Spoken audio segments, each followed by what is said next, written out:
اقول لكم على حوالي من 15 ل 20 واقي شمس، واقيات شمس باسعار اقتصاديه جدا وفعلا جودتها تحفه زي انواع كتير جدا مستورده، وتقدروا انكم بسهوله تجيبوها علشان ما تدخوش. وكمان يا جماعه هقول لكم ازاي تجددوا واقي الشمس وانتوا بره، ازاي تتاكدوا ان واقي الشمس اللي انتوا هتستخدموه مناسب لنوع بشرتكم، وفي اخر الفيديو هقول لكم ايه هي الكميه الصح من واقي الشمس اللي انتوا المفروض تحطوها على بشرتكم علشان تلاقوا من واقي الشمس بتاعكم اقصى حمايه، علشان ما الاقيكمش باعتين لي في المسجات ان انا بستخدم واقي الشمس بس بشرتي بتسمر، او ان انا بستخدم واقي الشمس بس مش عارفه احط ايه الكميه المظبوطه. اول حاجه طبعا انا في انواع كتير قوي يا جماعه جربتها على مدار حياتي، كل الانواع دي انا هكلمكم عنها النهارده، وهقول لكم برده ترشيحات لانواع ثانيه غير دي انا بحبها وشايفه ان التركيبه بتاعتها كويسه جدا. خليني اكلمكم الاول عن اكتر نوعين من واقي الشمس سعرهم اقتصادي انا جربتهم كبشره دهنيه جدا في الصيف وبتعرق جدا وبيطلع لها حبوب وكانوا كويسين معايا. وايتن ده احدث واقي شمس انا جربته واتكلمت عليه كتير جدا جدا على انستجرام من كتر ما انا حرفيا بقيت بحبه قوي، يعني لقيت فيه كل مواصفات واقي الشمس اللي انا بحبها، ان هو مش بيعمل ملمس دهني، ان هو مش بيلمع البشره، ان هو مش بيخلي بشرتي تعرق، بيمتص بسرعه، مش بيسيب وايت كاست او لون ابيض على البشره. فكان بالنسبه لي وايتن صراحه اكتر سان سكرين السنه دي انا جربته، كان تحفه بالنسبه لي وسعره كمان اقتصادي جدا، مش فاكره كان عامل حوالي 150 او 140 جنيه حاجه في الرينج ده. بس هي مشكلته الوحيده ان هو موجود اونلاين وفي بعض الصيدليات، فبتحتاجي انك تدخلي تسالي على اماكن الصيدليات المتوفره حواليكي. كولاجرا برده من الحاجات الاقتصاديه اللي كانت كويسه جدا مع بشرتي الدهنيه، بس ده انا جربته السنه اللي فاتت تقريبا، برده نفس الفكره، ما كانش بالنسبه لي ان هو بيطلع حبوب ولا ان هو بيدهن البشره ولا ان هو بيتعمل لمعه في البشره، يعني امتصاصه شويه ابطا من وايتن. كولاجرا اللي انا استخدمته يا جماعه اللي هو الجيل كريم، انا ما استخدمتش كولاجرا الجديد اللوشن، ما اعرفش اي حاجه عنه، ما اعرفش هل بيطلع حبوب ولا لا، ما اعرفش حلو ولا لا. انا ده اللي انا استخدمته السنه اللي فاتت، ده كان الاديشن القديم، برده مش عارفه هل في تغييرات حصلت ولا لا، بس لو هو نفس الفورم لو انتوا سالتوهم قالوا لكم نفس التركيبه بالظبط بتاعه القديم اللي هو الجيل كريم، فده كان من الحاجات الكويسه جدا برده وموجود طبعا في كل الصيدليات عادي. بالنسبه بقى للانواع الاقتصاديه اللي تنفع البشره الجافه والعاديه، كان هو ريفون، وده كنت كلمتكم عنه قبل كده،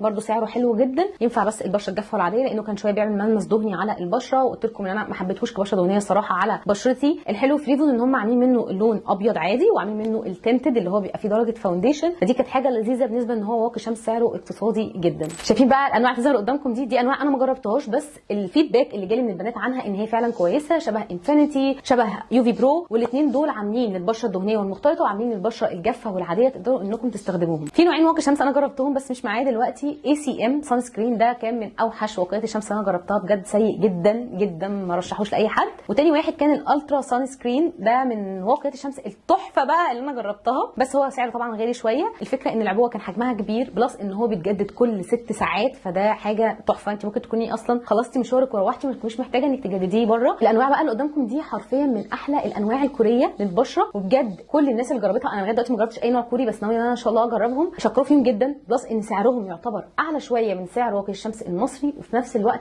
اقل بكتير جدا من واقيات الشمس المستورده، لان انتوا دلوقتي عارفين ان اسعارها بقت ياما قوي، يعني 400 وطالع، مفيش اقل من كده. خليني اقول لكم بقى على انواع واقيات شمس انا جربتها وما حبيتهاش خالص. اول واحد اللي هو الفلوسليك سان سكرين، بصوا هو حجمه يعتبر صغير مش كبير، قوامه يعتبر خفيف جدا، جيل كريم بيمتص بسرعه من على البشره، بس عيبه في حاجتين، اولا كان بيعرق بشرتي بطريقه مش طبيعيه من مجرد ما بحطه على البشره، وبيسيب كده لمعه خفيفه على البشره، فما حبيتهوش خالص، ما اقدرش انا استخدمه لان انا اوريدي بشرتي بتعرق، فكمان واقي الشمس احسسه ان هو بيسخنها وبيعرقها، بالنسبه لي الحاجه دي كانت وحشه جدا. هو البيز لاين ده هو مش عايز بشره دهنيه او مختلطه، للاسف انا يعني جبته على اساس ان هو المفروض فور اول سكين تايبس، بس هو عايز بشره جافه وعاديه، طلع لي حبوب. بصوا امتصاصه مش اسرع حاجه، بلس ان هو بيعمل شويه وايت كاست، تحسوا فيه لون ابيض على البشره وتحسوا فيه كمان ملمس دهني، فده اللي ما حبيتهوش فيه. بس طبعا بضطر ان انا لما بجيب واقي شمس وما يكونش مناسب لنوع بشرتي ان انا استخدمه على ايديا، علشان طبعا ما ارميهوش، فدي حاجه ابقوا اعملوها لو جبتوا اي واقي شمس مش مناسب ليكم. هل واقي الشمس الكيميائي يا جماعه مضر؟ الكلام ده مش صح خالص، وسيبوكم من الخرافات اللي بتكون منتشره على النت، مفيش حاجه اسمها كده، لو كان فعلا مضر كان اتشال وما بقناش ان احنا هنستخدمه. قبل ما تقرري انك تشتري اي واقي شمس فلازم تتاكدي ان واقي الشمس انت هتجيبيه ده هيديكي اقصى حمايه من الشمس، وده هتعرفيه عن طريق حاجتين، اول حاجه ان هو يكون الاس بي اف بتاعته 50 مش اكتر ولا اقل، وخصوصا في الصيف، وده هيديكي كده افضل حمايه من الشمس. في الشتاء انا ممكن استخدم كمان اس بي اف 30 وبيدي حمايه زي الفل جدا جدا للبشره، لكن في الصيف ما تقليش عن 50 خالص، لان دي المفروض افضل حمايه للبشره. تاني حاجه ان واقي الشمس يكون مكتوب عليه ان هو بيحمي من اليو في اي واليو في بي، ودي بتكون مكتوبه على العلب في طريق 3 اشكال بالظبط، يا اما مكتوب بطريقه مباشره ان هو بيحمي من اليو في اي واليو في بي، او انك بتلاقي ان هو مكتوب عليه ان هو برود سبيكتروم، او بيكون مكتوب عليه البي اي بلس بلس بلس، ودي بتكون موجوده في واقيات الشمس الكوريه. وبالحاجتين دول انت واقي الشمس بتاعك كده بيرفكت وهنقدر ان احنا نستخدمه، بس طبعا محتاجه قبل ما تجيبي واقي الشمس تكوني متاكده بقى ان هو مناسب لنوع بشرتك. اقول لك بقى دلوقتي شويه كلمات حرفيا كده، كلمات مفتاحيه زي ما بيقولوا، هتخليكي تتاكدي ان واقي الشمس اللي انت هتجيبيه ده مناسب لنوع بشرتك ايا كان نوعه. غصب عني ان انا هقول الكلام ده يا جماعه بالانجليزي علشان هو بيبقى مكتوب على العلبه اصلا بالانجليزي، فانا هظهره لكم هنا على الشاشه، فانتوا تاخدوا سكرين شوت للكلام اللي هيظهر وتقارنوا الجمل دي بواقي الشمس بتاعكم عشان تتاكدوا ان هو فعلا مناسب ليكم. اول حاجه لو كانت بشرتك دهنيه او مختلطه فبيكون مكتوب عليه بنسبه كبيره ان هو انتي تشاين، دراي تاتش، جيل كريم، نون كوميتوجينيك، او في اضعف الايمان بيكون مكتوب عليه فور اول سكين تايبس، يعني مناسب لجميع انواع البشره. طيب لو انت بشرتك جافه او عاديه ان هو كريم، وفي بعض الانواع اللوشنز بتكون برده مناسبه للبشره الجافه والبشره العاديه. هقول لكم بقى دلوقتي على ثالث سؤال. لو انت بره البيت ومحتاجه تجددي واقي الشمس تعملي ايه؟ بسهوله جدا. لو انت حاطه ميك اب فعندك 3 طرق تجددي بيهم واقي الشمس من غير ما تشيلي الميك اب بتاعك.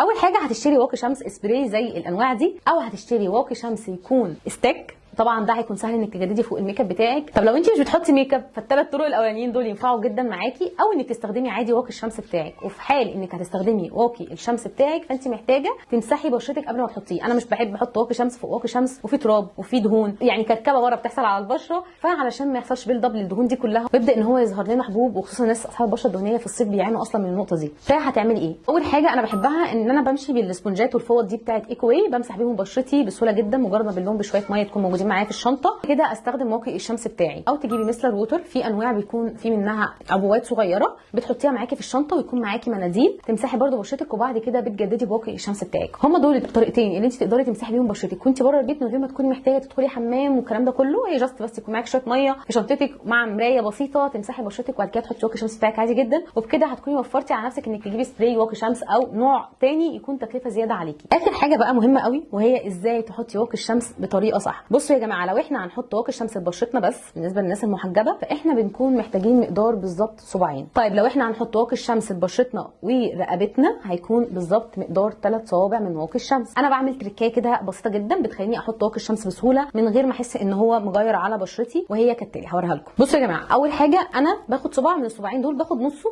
احطه على نص الخد ده والباقي احطه في قرطي، تمام، وابدا ان انا اوزع واقي الشمس على بشرتي كلها. ما تنسوش طبعا الجبهه، وما تنسوش كل حته ممكن تحطوا فيها. في بعض انواع واقي الشمس ممكن تستخدميها حوالين عينيكي عادي لو هي مناسبه للبشره الحساسه، مش هيكون في منها اي ضرر. مجرد ما حسيتي ان واقي الشمس بشرتك امتصته خدي بقى الصبع الثاني وحطيه بنفس الطريقه، نص هنا ونص هنا، والباقي حطيه على الجبهه، وتبداي انك توزعي واقي الشمس بتاعك. بجد دي اسهل طريقه، ما تخليش واقي الشمس بتاعك يغير او تحسي ان هو مكلكع على بشرتك او عامل لون ابيض. لو انت حطيتي الصباعين كلهم مره واحده هتلاقي ان فعلا مش عارفه توزعيه، لان البشره مش هتكون قادره تمتص الكميه دي كلها مره واحده. الفكره كلها انك تقسميه على بشرتك وبس كده، هتلاقي نفسك وزعتي واقي الشمس بطريقه سهله جدا وبسيطه، وبشرتك امتصته من غير اي مشاكل ولا صعوبات انتوا بتواجهوها الكلام ده كله. لو في اي حاجه محتاجين لسه تعرفوها عن واقي الشمس قولي تحت في الكومنتات، ولو الفيديو عجبكم اتمنى انكم تشيروه مع اصحابكم. ما تنسوش طبعا انكم تشتركوا في القناه عشان تشوفوا باقي الاجزاء ازاي تعملي روتين نينجا لبشرتك. وبس كده باي باي.